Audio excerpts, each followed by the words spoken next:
نحمده ونصلي على رسوله الكريم اما بعد فاعوذ بالله من الشیطان الرجیم بسم اللہ الرحمن الرحیم سورۃ النازعات مکیہ بسم اللہ الرحمن الرحیم والنازعات غرقا والناشطات نشطا والسابحات سبحا فالسابقات سبقا فالمدبرات امرا یوم ترجف الراجفۃ تتبعها الرادفہ صدق اللہ العظیم۔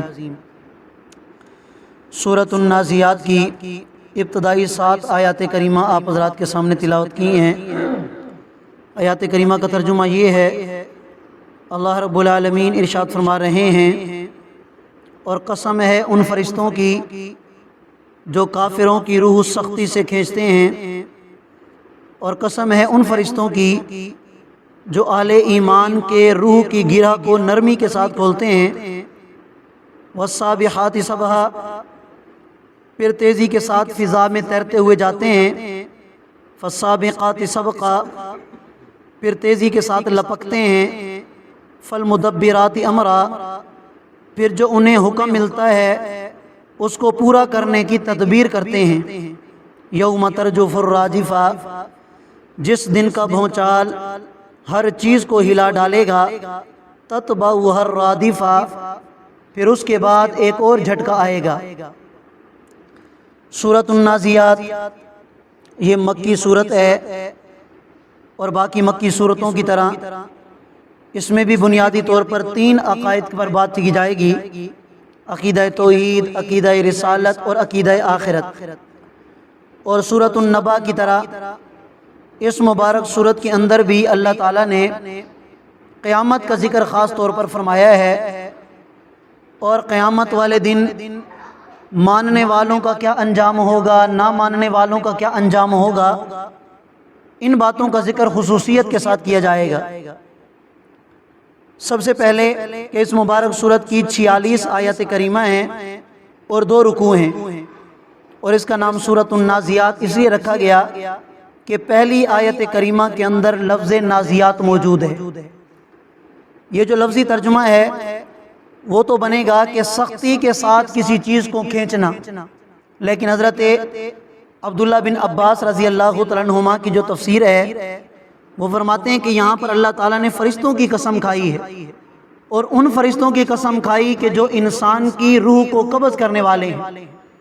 اب کافروں کی روح بھی قبض کی جاتی ہے سختی کے ساتھ، اہل ایمان کی روح قبض کی جاتی ہے نرمی کے ساتھ، تو فرشتوں کی قسم کھائی گئی۔ فرمایا کہ قسم ہے ان فرشتوں کی جو سختی کے ساتھ کافروں کی روح کو کھینچتے ہیں، اور قسم ہے ان فرشتوں کی جو اہل ایمان کی روح نرمی کے ساتھ نکالتے ہیں، اور پھر فضا کے اندر تیرتے ہوئے اللہ کے پاس اس روح کو لے کے جاتے ہیں۔ فالسابقات سبقا، تیزی کے ساتھ لپکتے ہیں۔ فالمدبرات امرا، پھر اللہ کی طرف سے انہیں جو حکم ملا ہوتا ہے کہ اس روح کے ساتھ کیا کرنا ہے، پھر وہ فرشتے اس امر کو، اس حکم کو پورا کرنے کی تدبیر کرتے ہیں۔ یہ بات پہلے بھی میں کئی دفعہ ذکر کر چکا ہوں کہ اللہ تعالیٰ کو اپنی بات پر یقین دلانے کے لیے قسم کی ضرورت نہیں ہے۔ الحمدللہ ہم مسلمان ہیں، اللہ تعالیٰ کی بات ہی ہمارے لیے کافی ہے، لیکن یہ عربی بلاغت کا ایک قانون ہے کہ جب کسی بات کے اندر زور پیدا کیا جاتا ہے تو اس کے لیے قسم اٹھائی جاتی ہے۔ کسی بات کی اہمیت کو بیان کرنا مقصود ہو، اس کو پختہ بتانا مقصود ہو، تو اس کے اوپر قسم کھائی جاتی ہے۔ اور عام طور پر ہوتا یوں ہے کہ جو قسم کھائی جاتی ہے وہ آگے وہاں آنے والا جو دعویٰ ہوتا ہے اس پر گواہ ہوتا ہے۔ اور یہاں اللہ تعالیٰ ہمیں سمجھانا یہ چاہتے ہیں کہ جن فرشتوں کے ذریعے میں انسان کی روح کو قبض کروا سکتا ہوں، کیا میرے لیے یہ مشکل ہے کہ کل کو قیامت کے دن انہی فرشتوں کے ذریعے میں سور پھونکوا کر دوبارہ سارے انسانوں کو زندہ کر دوں؟ تو جو فرشتے میری اب مانیں گے، کیا اس وقت فرشتے میری نہیں مانیں گے؟ جن فرشتوں کے ذریعے میں انتظام کو چلوا سکتا ہوں، کیا ان فرشتوں کے ذریعے میں اس نظام کو درم برم نہیں کروا سکتا؟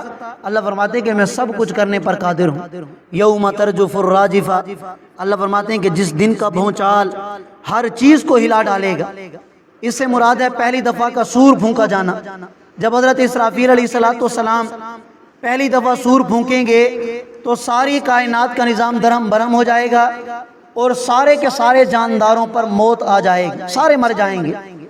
تتبعها الرادفہ، پھر اس کے بعد ایک اور جھٹکا آئے گا، حضرت اسرافیل علیہ السلام پھر ایک سور پھونکیں گے اور سارے مردے اپنی اپنی قبروں سے نکل کر اللہ تعالیٰ کی بارگاہ میں پیش ہو جائیں گے، اور پھر وہاں اللہ تعالیٰ سارے اہل ایمان سے بھی انسانوں سے اللہ تعالیٰ حساب و کتاب لیں گے۔ فرماتے ہیں قلوب یومئذ واجفہ، وہ ایسا دن ہوگا کہ اکثر لوگوں کے دل، کچھ لوگوں کے دل اس دن لرز رہے ہوں گے، ان کے دل کانپ رہے ہوں گے۔ وہ کون سے لوگ ہوں گے؟ کافر، مشرک، اللہ کے نافرمان، جنہوں نے ساری زندگی گناہوں میں گزاری ہوگی۔ اس دن اللہ کے خوف سے، اللہ کے ڈر سے ان کے دل کانپ رہے ہوں گے۔ یہ معنی میں نے اس لیے کیا ہے کہ سورۃ الانبیاء کے اندر اللہ کریم ارشاد فرماتے ہیں لا يحزنهم الفزع الاکبر وتتلقاهم الملائکہ۔ اہل ایمان کے بارے میں آتا ہے کہ قیامت والے دن جب سور پھونکا جائے گا اور مردے قبروں سے نکل کر اللہ کی بارگاہ کی طرف جا رہے ہوں گے، میدان محشر لگا ہوگا، اس دن اہل ایمان کو ذرا برابر بھی ڈر نہیں ہوگا۔ اہل ایمان کسی قسم کے غم میں مبتلا نہیں ہوں گے۔